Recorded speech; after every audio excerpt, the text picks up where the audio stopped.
Assalamualaikum warahmatullahi wabarakatuh. Perkenalkan, nama saya Ajeng Ulantari.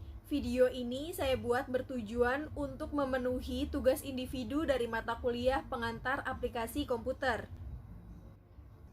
Seperti yang sudah sama-sama kita lihat, untuk paparan yang akan saya jelaskan adalah materi dari dasar-dasar komputer.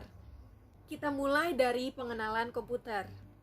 Komputer telah digunakan untuk aplikasi bisnis sejak sekitar pertengahan tahun 1950-an.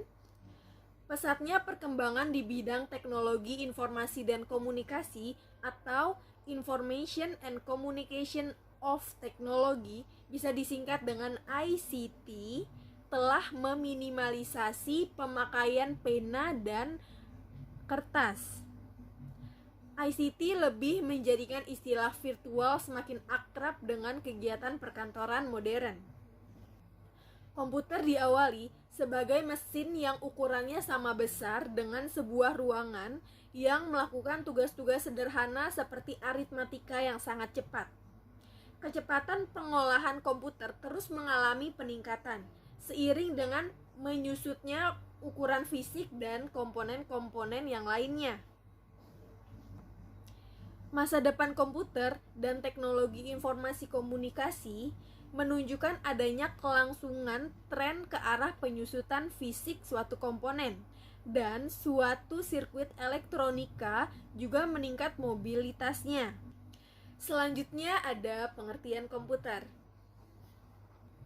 Menurut V.C. Hammacher dalam bukunya yang berjudul Computer Organization, komputer adalah perhitungan elektronika yang cepat dan dapat menerima informasi input digital, kemudian memprosesnya sesuai dengan program yang tersimpan di memorinya, dan menghasilkan output berupa informasi.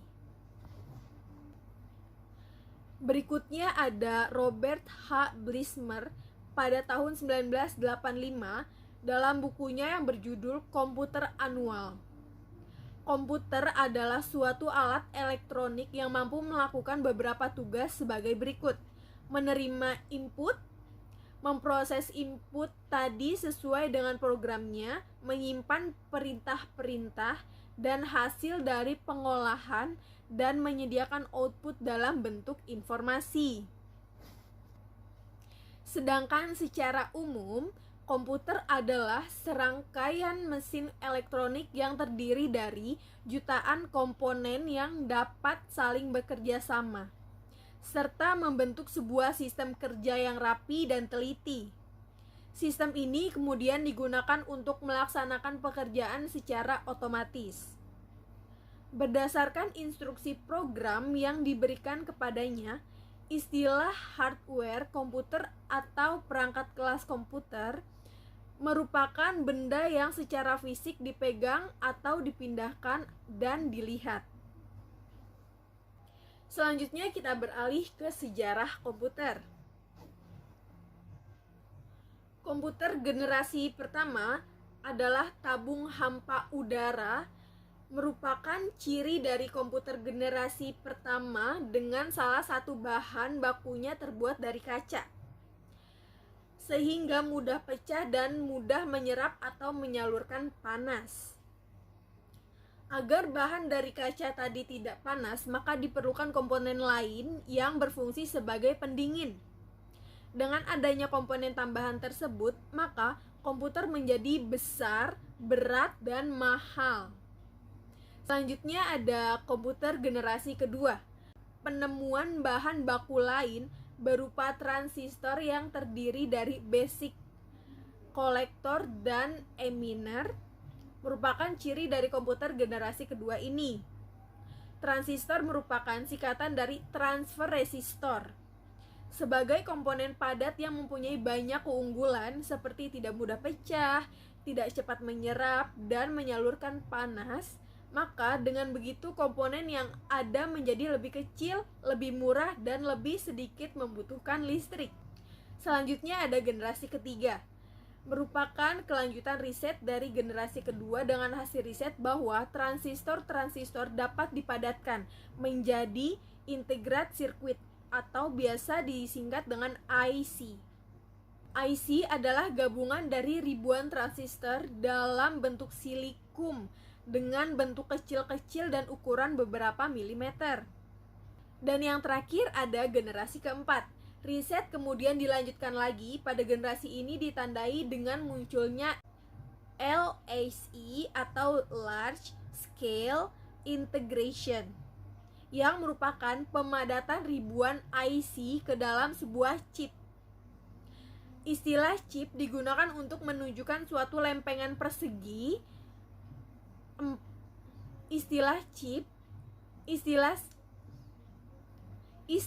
chip digunakan untuk menunjukkan suatu lempengan persegi 4 yang memuat rangkaian-rangkaian terpadu.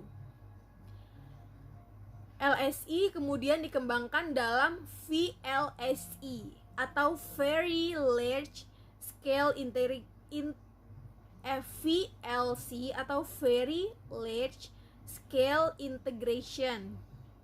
Perkembangan berikutnya ditandai dengan munculnya mikroprosesor dan semikonduktor. Berikutnya ada komputer berdasarkan jenis. Yang pertama berdasarkan golongan. Yang pertama ada General Purpose Computer. Merupakan komputer yang biasa atau yang umum digunakan untuk mengerjakan pekerjaan sehari-hari atau rutinitas seperti pekerjaan kantoran yang bervariasi. Dan yang kedua ada Special Purpose Computer.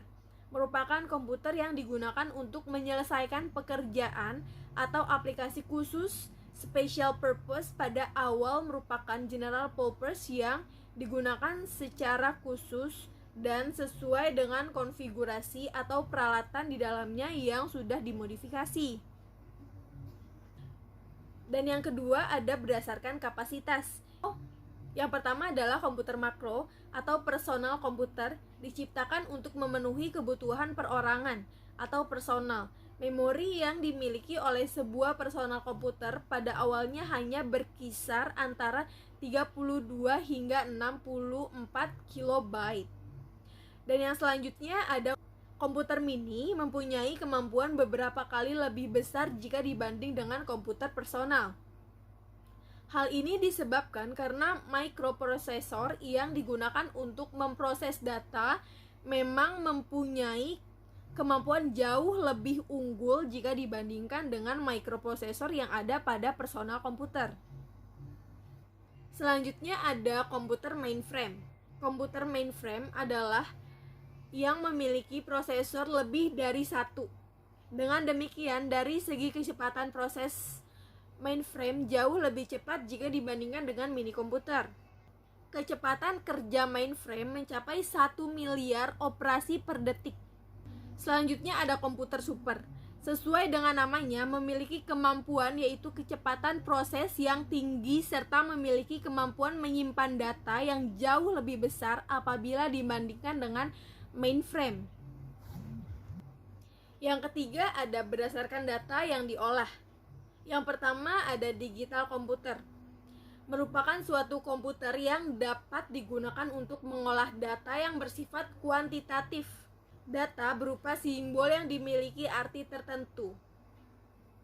Selanjutnya ada analog komputer, merupakan suatu komputer yang dapat digunakan untuk mengolah data yang bersifat kualitatif. Data yang ada bukan merupakan simbol tetapi masih berupa suatu kejadian. Dan yang terakhir ada hybrid komputer, merupakan komputer yang bisa digunakan untuk mengolah data yang bersifat kuantitatif ataupun kualitatif. Sekian penjelasan dari saya berharap video ini menjadi tambahan ilmu atau tambahan informasi untuk teman-teman semuanya. Terima kasih untuk yang sudah menonton. Wassalamualaikum warahmatullahi wabarakatuh.